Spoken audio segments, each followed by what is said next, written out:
Pour ceux qui ont suivi les épisodes précédents, celle-ci a un problème, c'est-à-dire qu'il y a deux accus qui sont grillés. Comme vous pouvez voir la valeur, les autres sont bonnes. Là, il n'y a pas de souci. Donc ce qu'on va faire déjà en premier lieu, parce que forcément il y en a deux qui sont cramés, mais il y a aussi le composant là, le régulateur, la résistance et le Bluetooth. Donc il va falloir que je fasse tout sauter ça. Mais en premier lieu, déjà, j'en avais démonté des autres qui étaient bonnes. Alors moi ce que je fais, c'est que quand je démonte un pack, je les recharge, puis je les laisse stocker. Et alors j'en ai, celles qui redescendent en tension toutes seules, elles sont foutues. Là, celles-là, elles étaient assez basses, mais je les ai rechargées, elles sont toujours chargées à fond. Donc c'est qu'elles sont bonnes. Ça fait plusieurs mois que je les ai entreposées, elles sont encore bonnes. Ça veut dire qu'elles n'ont pas d'autodécharge. Donc là, on va couper les lamelles, écarter gentiment, pour pouvoir extraire celle-là là. Alors c'est bien plus pratique quand c'est celle des extrémités, parce que quand c'est ici, c'est un tout petit peu chiant. Je me demande si je vais pas être obligé de tout couper.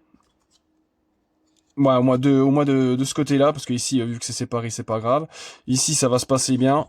Allez, on va commencer. J'ai fait une marque pour dire que c'était ici. Allez, on coupe.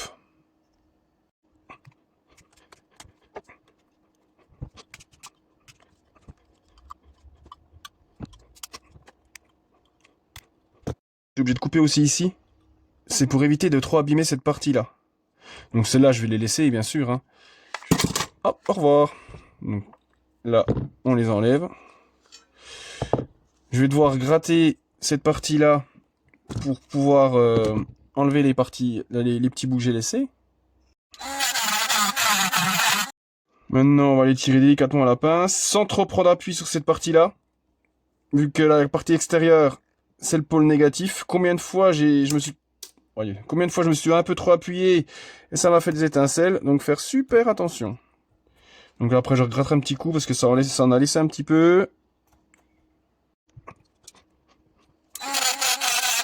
Maintenant, on va pouvoir remettre les autres dans le bon sens, bien sûr. Comme ça. Alors, ce que je vais faire, par contre, c'est recouper un peu mieux ces parties-là. Faut que je les coupe un peu mieux.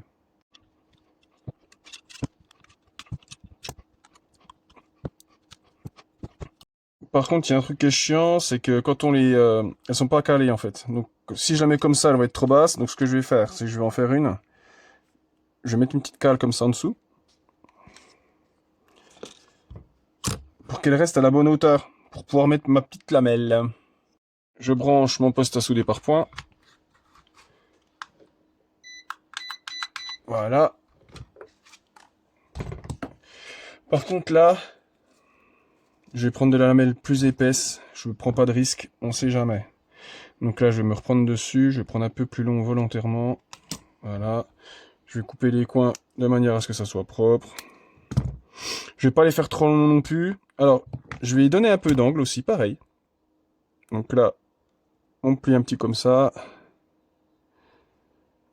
Voilà. Comme ça fait un petit angle comme ça. Alors, c'est laquelle? C'était celle-là?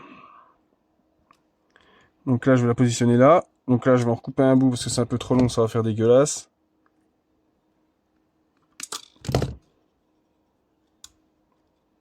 Et voilà. Puis là, je vais souder.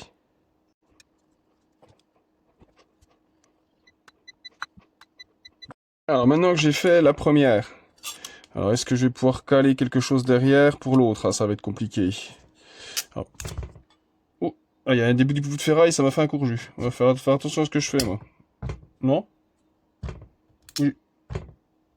Ah, c'est quoi ce bruit que j'entends, là? Ouais, bah je sais pas, un bruit. Ça m'a fait un bruit bizarre. Bon, la queue, elle fait que de se balader. Donc je vais essayer de la caler derrière pour pouvoir la souder correctement.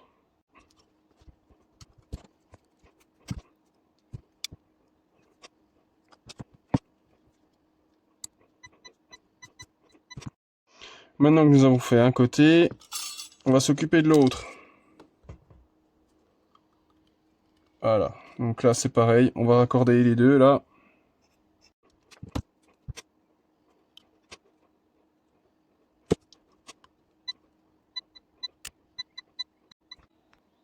Et le voilà, le petit fautif qui me fait un courju, là. Je vais essayer de le retirer sans... Ah, putain, je me disais bien, ça me faisait des petits arcs électriques. Le petit coquin. Allez, on repart sur l'autre côté. Bah oui, c'est ça en fait, les gars. Je mets des petits bouts là. C'est pour ça que je les récupère au maximum dans mon petit machin là. Mais tu vois, voilà, faut vraiment faire attention. C'est les machins, ils ont vite fait. Bon, après, ça se coupe vite hein, avec la tension qu'il y a, avec l'intensité, ça s'arrête vite. Mais bon, faut mieux être prudent. Donc là, on va continuer sur celui-là.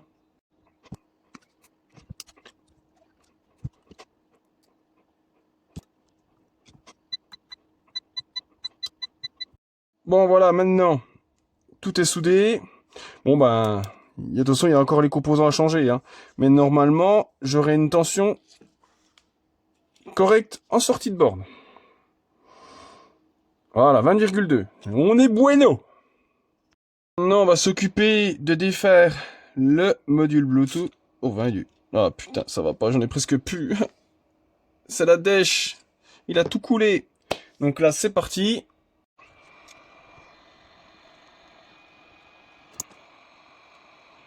Bon, le module Bluetooth est retiré. Bon, il y a des pistes qui sont un petit peu venues avec. Maintenant, on va dessouder le régulateur et la résistance. Mais là, faut mettre du scotch pour protéger.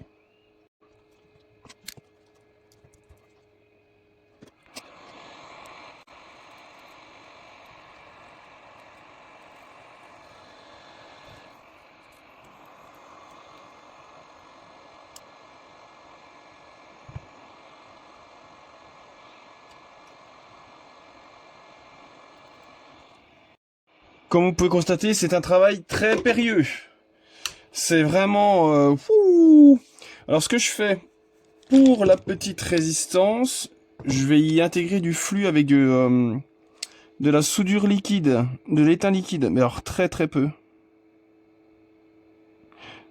Parce que je peux vous assurer que cette résistance-là, elle est très dure à souder.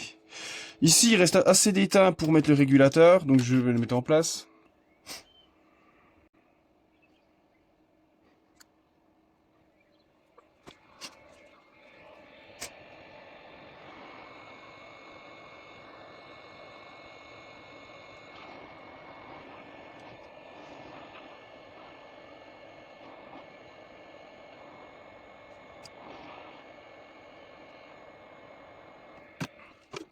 Comme vous pouvez constater, le régulateur, c'est pas ce qu'on croit non plus. On croit que l'étain, il tient, mais en fait non. Alors j'espère qu'il a pas grillé parce que je l'ai foutu complètement à travers. Normalement, faut enlever le BMS, mais moi j'ai la flemme. C'est trop long.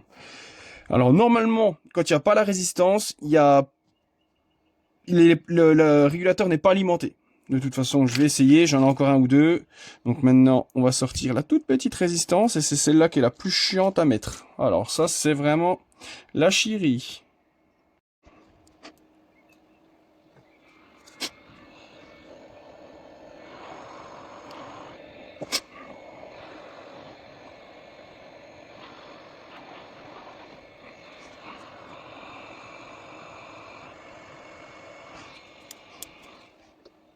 Comme vous avez vu, c'est bon, ça s'allume. Par contre, c'est très important de vérifier. Bon, je l'ai mis à peine en travers, comme vous pouvez voir. Alors, ce que je vais faire, c'est que je vais la pousser un petit peu. Et regardez si cette coquine, elle tient. Elle a l'air de tenir. Le voyant de niveau s'allume. Bon, le moment de vérité, ben, on va la mettre sur un outil. Et on va voir si ça fonctionne. Là, donc, vous avez pu voir, là, c'est vraiment une réparation complète, hein.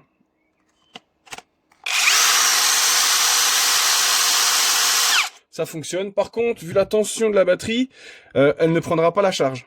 Simplement parce qu'en fait, elle est chargée à fond. On va quand même la mettre sur le chargeur pour le fun. Voir ce qui se passe. Donc on va le mettre sur un chargeur qui est ici. De toute façon, normalement, si elle marche pas, ça devrait aller... Donc elle prend la charge, je suis étonné, elle prend la charge. Dites-moi ce que vous en pensez en commentaire. J'ai bien bossé? Oh oui, je pense, hein. Mais vous savez, faire ça en vidéo, réparer des petits composants comme ça, c'est stressant. C'est très stressant. Allez, merci d'avoir regardé.